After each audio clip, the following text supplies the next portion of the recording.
CNN, as official Washington began to wind down on an unseasonably sweaty Friday afternoon, John McCain dropped a bombshell that threatened to end the last-ditch attempt by Republicans to repeal and replace the Affordable Care Act. "I cannot in good conscience vote for the Graham-Cassidy proposal," the Arizona Republican senator said in a statement. "I believe we could do better working together, Republicans and Democrats, and have not yet really tried." And with that, McCain became the second Republican to formally announce his opposition to the legislation offered by Senators Lindsey Graham of South Carolina and Bill Cassidy of Louisiana, and left Senate Majority Leader Mitch McConnell with no room for error as he tries to gather 50 votes to get rid of Obamacare. Graham, it should be said, is a close friend of McCain's and frequent policy partner. With McCain and Kentucky Senator Rand Paul as nose, McConnell and President Donald Trump need to find a way to win the votes of Senators Susan Collins of Maine and Lisa Murkowski of Alaska. And that didn't look likely before McCain announced opposition and seems even less likely after it. Both senators voted against the last attempted repeal and replace effort in the Senate in late July. Murkowski has been studiously neutral on this latest bill. Collins on Friday sounded as though she was unlikely to support the legislation. "I'm leaning against the bill," she said in Portland, Maine. "I'm reading the fine print on Graham-Cassidy," she added, noting that she has major concerns about pre-existing conditions being fully and affordably covered. Given McCain's stature among the centrist bloc in the Senate, his no is more than simply a single vote against the legislation.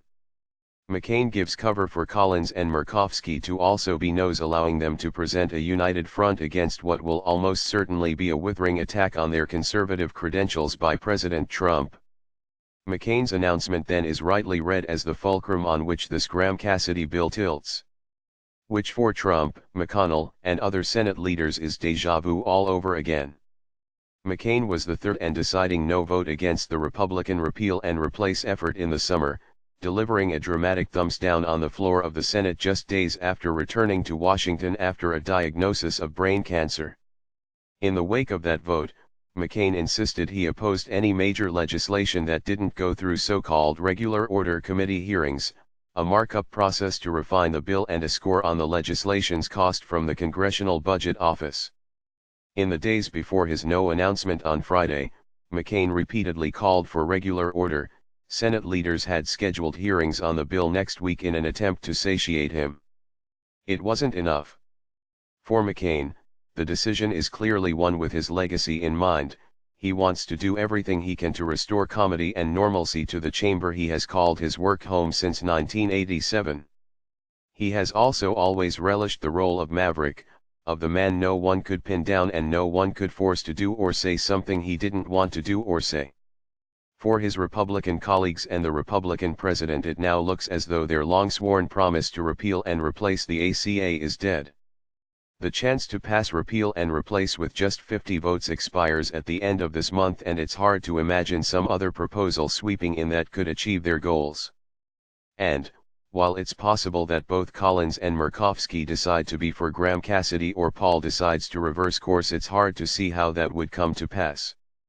Republicans had been loath to move on from attempts to get rid of Obamacare because they felt trapped by the oaths they had sworn to their base to do just that.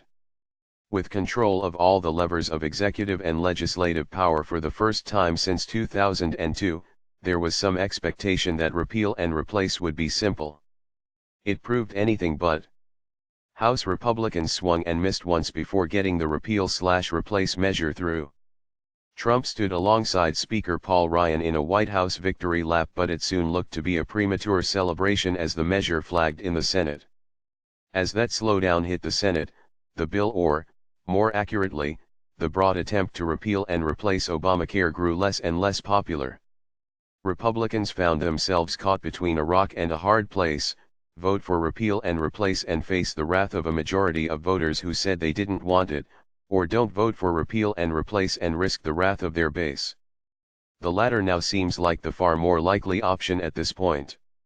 Assuming Senate Republicans can't get the votes, there is likely to be considerable backlash in the most activist elements of the Republican base, a worrying development heading into the 2018 midterm election.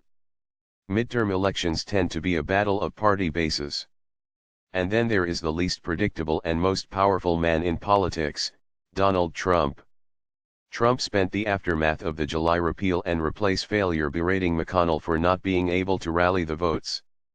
In the run-up to Graham Cassidy, he has slammed Paul and insisted that any Republicans who vote against the latest measure are essentially affirming their support for Obamacare.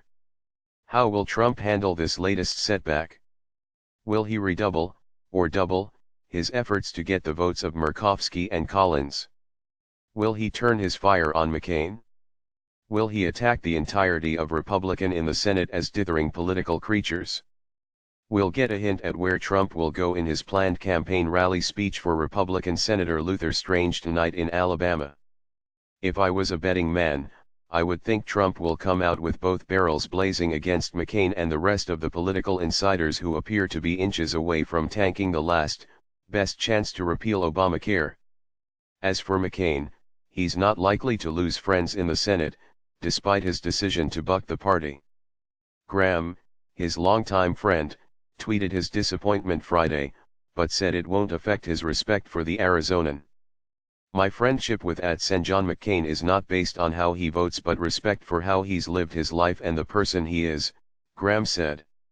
View on CNN.